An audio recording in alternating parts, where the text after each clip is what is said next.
बिस्मिल्लाहिर्रहमानिर्रहीम। अस्सलाम वालेकुम टू एवरीवन। कैसे हैं सब लोग? ठीक हैं। देखिए बेटा, आज हम लोग class 10th new physics book chapter number 13 और उसका आज लेक्चर नंबर 4 है।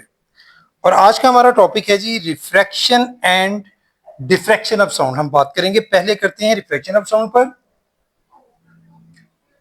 रिफ्रैक्शन ऑफ साउंड, इससे पहले हमने बात की थी रिफ्लेक्शन ऑफ साउंड पे। ये थोड़ा सा फर्क होता है, ठीक है, वर्ड्स का लिखते हुए, तो इसमें जरा आपने कंफ्यूज नहीं होना। ये रिफ्रैक्शन है, ठीक है। अब रिफ्रैक्शन ऑफ साउंड क्या होता है? रिफ्रैक्शन ऑफ साउंड में आपको सिंपली समझाता हूँ। पीछे भी आपने पढ़ा था कि जब वेव जो है मूव करती है, एक मीडियम से दूसरे मीडियम में दाखिल होती है, तो वो अपना जो उसका एंगल होता है उससे वो इनहराफ कर जाती है। जैसे समझिए कि ये हमारे पास क्या है, ये एक मीडियम एयर है, this one is air. Next मैंने एक और यहां पर मीडियम बनाया है, ये समझें कि ये वाटर है। अब अगर कोई वेव जो है ये मूव कर रही है, मतलब यहां देखें ये वेव मूव कर रही है किसमें? एयर में। अब ये एयर से मूव करते हुए जैसे ही वाटर में दाखिल होगी, अब देख रहे हैं इस वेव का एंगल जो है वो आप चेक कर सकते हैं, वो इस एंगल में मूव कर रही है। लेकिन जैसे ही वो वाटर में दाखिल होती है तो उसका एंगल जो है, एंगल ऑफ रिफ्रैक्शन जिसको बोलते हैं, वो चेंज हो जाएगा। यानी यहां से एक वेव एक मीडियम से दूसरे मीडियम में जैसे ही एंटर होती है तो उसका एंगल जो है वो आप देख रहे हैं चेंज हो गया। ये क्या है? ये इंसिडेंट रे है। और ये रे कौन सी होती है? ये रिफ्रैक्टेड रे कहलाती है। इसको क्या बोलते हैं? रिफ्रैक्टेड रे। अब आप देख सकते हैं कि इसका एंगल अगर यहां से आप एक नॉर्मल ड्रॉ कर दें, यहां पर मतलब यहां पर अगर आप एक नॉर्मल ड्रॉ कर देते हैं तो एंगल ऑफ ये जो इंसिडेंट है नॉर्मल के साथ और एंगल ऑफ रिफ्लेक्शन दोनों क्या होंगे? ये डिफरेंट होंगे, ठीक है जी। तो ये था हमारा रिफ्लेक्शन। और ये कैसे अकर होता है? साउंड के हवाले से अगर बात करें तो साउंड में इसकी डिफरेंट रीजंस होती हैं कि कैसे ये रिफ्लेक्शन वकूफ होता है। इसमें जो फैक्टर्स इन्वॉल्व होती हैं भाई, वो इन्वॉल्व होते हैं या तो डेंसिटी की वजह से, डेंसिटी चेंज होती है बिकॉज ऑफ डेंसिटी, यानी एयर की डेंसिटी और वाटर की डेंसिटी चूंकि चेंज होती है इस वजह से हो सकता है, या फिर टेम्परेचर चेंज की वजह से, चेंज इन टेम्परेचर इस वजह से भी हो सकता है, ठीक है जी। या जो है वो इलास्टिसिटी की वजह से भी ये अक्कर हो सकता है। यानी बेसिकली रिफ्रैक्शन एक आपका ऐसा प्रोसेस है, यानी रिफ्रैक्शन ऑफ साउंड में, कि जब कोई साउंड वेव जो है, मतलब इंसिडेंट रेट हम इसको बोलते हैं, लेकिन ये बेसिकली क्या है? Sound wave. साउंड वेव जब एक मीडियम से दूसरे मीडियम में एंटर होगी तो वो because of change in density या because of change in temperature की इलास्टिसिटी के चेंज की वजह से वो क्या होगी कि वो उसकी, आप देख सकते हैं कि उसका एंगल जो है वो चेंज हो जाएगा, उसकी डायरेक्शन या एंगल चेंज होगा। इसी को नाम देते हैं रिफ्रैक्शन ऑफ साउंड, ठीक है जी। तो ये बेसिकली आपने मोस्टली देखा होगा कि एक पर्सन जो है, अगर आप पेंसिल को भी बाज दफा, वो तो आपने देखा था कि ऑब्जेक्ट को, पेंसिल को भी रखें वाटर के अंदर तो उसकी भी डायरेक्शन चेंज हो जाती है। इसी तरह से साउंड जो है वो भी। और दूसरी बात ये होती है कि साउंड एयर में जो हमें सुनाई देती है, वाटर में आपने पीछे भी पढ़ा था कि 5 टाइम्स उसकी स्पीड जो है वो बढ़ जाती है, 5 टाइम्स ग्रेटर होती है साउंड की स्पीड किस में? वाटर में, ठीक है, इन वाटर देन एयर, यानी क्योंकि वाटर इज अ लिक्विड। इसी तरह से आप लोग जो है, हम लोग दूसरे टॉपिक की तरफ मूव करते हैं। इसके नेक्स्ट टॉपिक है diffraction of sound. Diffraction of sound. अब डिफ्रैक्शन ऑफ साउंड क्या होता है? डिफ्रैक्शन भी आपने पीछे पढ़ा था कि अगर आप स्लिट्स वगैरह रखते हैं, रुकावटें दूर साउंड के रास्ते में, तो जैसे हमने वेव्स की बात की थी कि वेव्स भी जब, मतलब यहां से उसके रास्ते में स्लिट्स होती हैं तो या तो वो स्प्रेड कर जाती हैं या फिर वो बेंड कर जाती हैं। यानी या तो वो यहां से क्या करेंगी? स्प्रेड हो जाएगी, या फिर वो क्या करती है? किनारों के साथ इस तरह से बेंडिंग।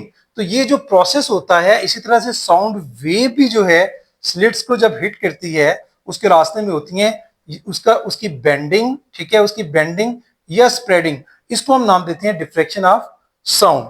तो डिफ्रैक्शन ऑफ साउंड की बहुत सारी एग्जांपल्स होती हैं। जैसे अगर आप बात कर रहे हैं और वॉल के पीछे आप यहाँ हैं, आप यहाँ पर खड़े होकर बात कर रहे हैं, बोल रहे हैं, मतलब यहाँ से आप बोल रहे हैं, बात कर रहे हैं, ठीक है, किसी भी शख्स से, तो होगा क्या कि ये वॉल है। अब अगर कोई वॉल के पीछे यहाँ पर भी कोई पर्सन हैं, मौजूद हैं, तो उनको आपकी आवाज सुनाई देती है। वो किस वजह से सुनाई देती है? डिफ्रैक्शन की वजह से। ठीक है जी, क्योंकि साउंड जो है वो कॉर्नर से क्या करती है, कॉर्नर्स के करीब जब जाएगी तो कॉर्नर्स के करीब जाकर या तो वो बेंड करेगी या वो क्या करेगी, या वो स्प्रेड करेगी।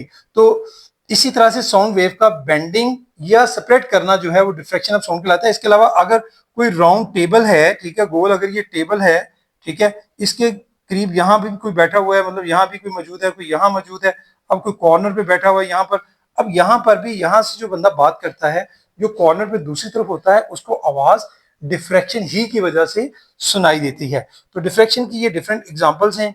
ठीक है जी, मतलब आप लोग जो है वो किसी एक जगह पर बात करते हैं तो कहाँ जहां पर भी होते हैं, जैसे मैंने वॉल का बताया कि बिहाइंड द वॉल भी आपको आवाज सुनाई देती है। आप क्लासरूम में है, क्लासरूम के बाहर जो है जो लोग होंगे उनको ये क्लासरूम के बाहर लोग बात कर रहे होते हैं, आपको आवाज क्लासरूम में उनकी कैसे सुनाई दे देती है, हालांकि बीच में वॉल है।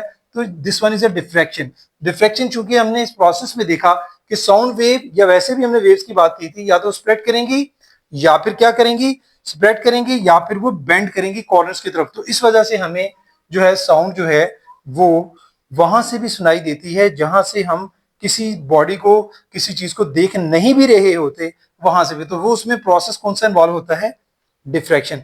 तो diffraction basically bending of sound waves है अराउंड ऑब्स्टेकल्स, जो अभी हमने स्लिट्स वगैरह बनाई, ठीक है, तो वो साउंड को लो करती है, या तो स्प्रेड कर जाती है, ठीक है, तभी हमें सुनाई देती है, या फिर वो क्या करती है कि या फिर वो बेंड कर जाती है। तो इस तरह से हमें जो साउंड सुनाई देती है, उस साउंड को फिर से रिपीट कर रहा हूं, क्या नाम देते हैं?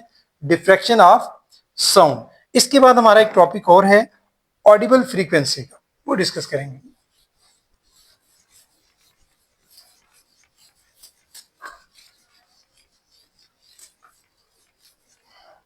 जी, ऑडिबल फ्रीक्वेंसी क्या है?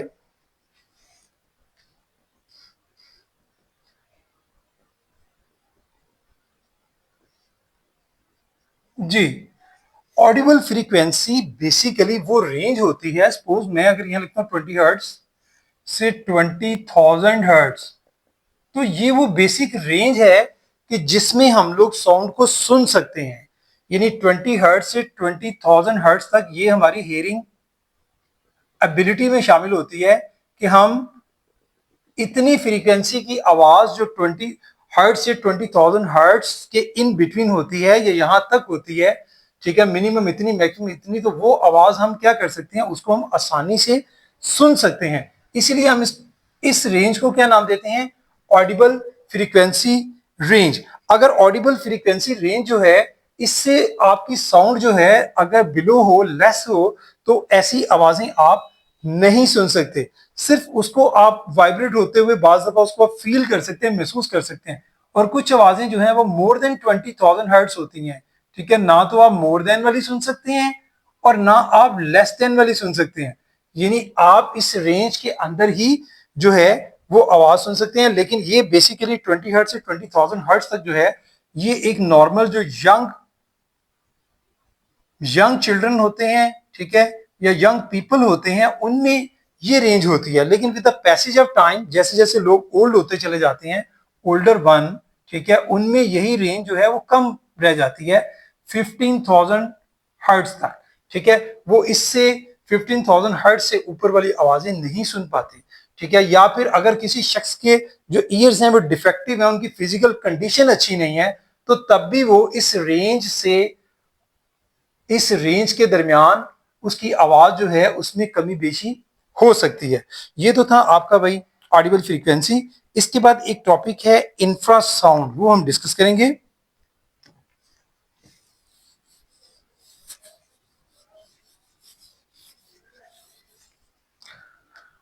इंफ्रासाउंड क्या होती है?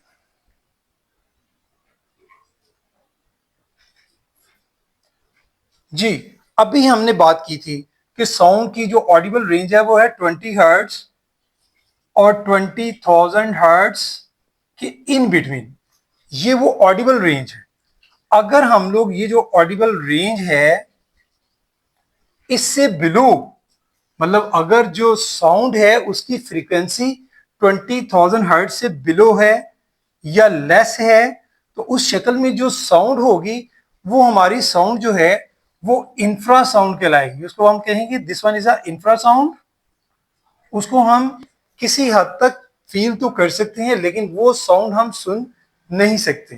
ठीक है, ये हमारी कैंट हियर, हम इसको सुन नहीं सकते। ये हमारी इंफ्रा साउंड कहलाती है। जो इंफ्रा साउंड है, इसकी एग्जांपल्स में हम बात करें तो इसमें अर्थक्वेक जो है, अर्थक्वेक जो होता है वो बेसिकली इंफ्रा साउंड होती हैं। और ये भी याद रखें कि ये जो रेंज है, ये हम बात करें ह्यूमंस की, ये रेंज फॉर ह्यूमंस है। लेकिन एनिमल जो होते हैं वो 20,000 हर्ट्ज से लेस वाली जो साउंड होती है वो सुन सकते हैं। ठीक है, जस्ट लाइक इसमें एग्जांपल एलिफेंट्स की है। एलिफेंट्स जो होते हैं उनमें ये सलाहियत पाई जाती है कि वो इंफ्रासाउंड को आसानी से सुन सकते हैं। इसके अलावा और भी एनिमल्स होती हैं जो इनको सुन सकते हैं। वो अक्सर आपने देखा है कि एलिफेंट जो हैं वो दूसरे एलिफेंट्स के साथ बातचीत कर रहे होते हैं और वो डिस्टेंस पर होते हैं, मतलब डिस्टेंस पर भी उनकी जो बात होती है वो आसानी से सुन सकते हैं। तो वो इसी वजह से, क्योंकि उनकी जो ऑडिबल रेंज है वो बिलो 20,000 हर्ट्ज होती है, वो सुन सकते हैं उसको। और इसी तरह से जैसे मैंने आपको बताया कि आपके अर्थक्वेक जो हैं वो जब आते हैं तो एनिमल्स में जस्ट लाइक एलिफेंट्स हैं, मतलब स्नेक भी इसमें शामिल हैं। ठीक है, और भी एनिमल्स होते हैं जो पहले से ही उनको पता चल जाता है कि भाई कुछ होने वाला है। और अक्सर आपने देखा है कि कभी, अब तो चले बहुत ज्यादा बिल्डिंग्स बन गई, घर बन गए, कभी बहुत ज्यादा वसी खुले एरियाज होते थे, खेत होते थे, तो वहां पर जो एनिमल्स होते थे, बर्ड्स होते थे, वो आपको मूव होते हुए उनमें आपको एक चेंज दिखाई देता था।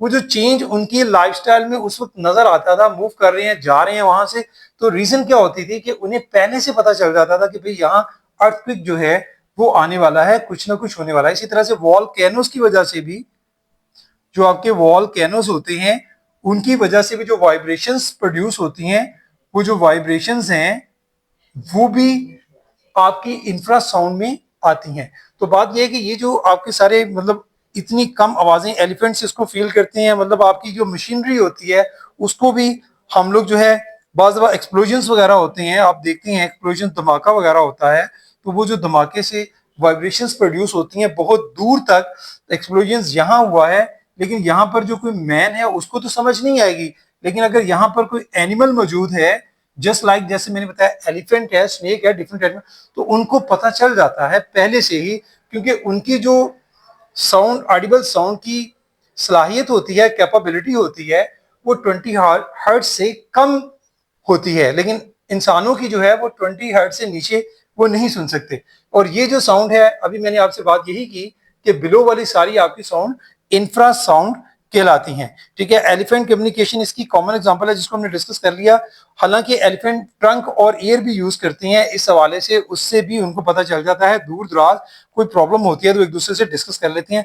फिर मैंने अर्थक्वेक के वाले से बात की, उसकी डिटेक्शन जो है वो भी इंफ्रा साउंड जो है वो साइंटिस्ट जो है इंफ्रासाउंड की मदद से डिटेक्ट कर सकते हैं कि भाई अर्थक्वेक जो है वो कहाँ और किस फ्रीक्वेंसी के साथ जो है उसकी क्या रेंज होगी, किस रिएक्टर पर आएगा, वो यही एक प्रोसेस है इसी से। फिर वॉल कैनो जो मॉनिटरिंग है वो भी इसी की मदद से की जा रही है, इंफ्रासाउंड ही की मदद से साइंटिस्ट को पता चल जाता है, वो पहले से प्रिडिक्ट कर देते हैं कि यहाँ कोई रप्शन होगा, धमाका है। ठीक है, न्यूक्लियर एक्सप्लोजन जो होते हैं डिटेक्शन, वो भी इसी वजह से ही होती है, न्यूक्लियर एक्सप्लोजन, यानी न्यूक्लियस जब पड़ता है तो उससे बहुत ज्यादा धमाका और बहुत जो आवाज प्रोड्यूस होती है तो उसको भी डिटेक्ट किया जाता है इंफ्रासाउंड ही की वजह से।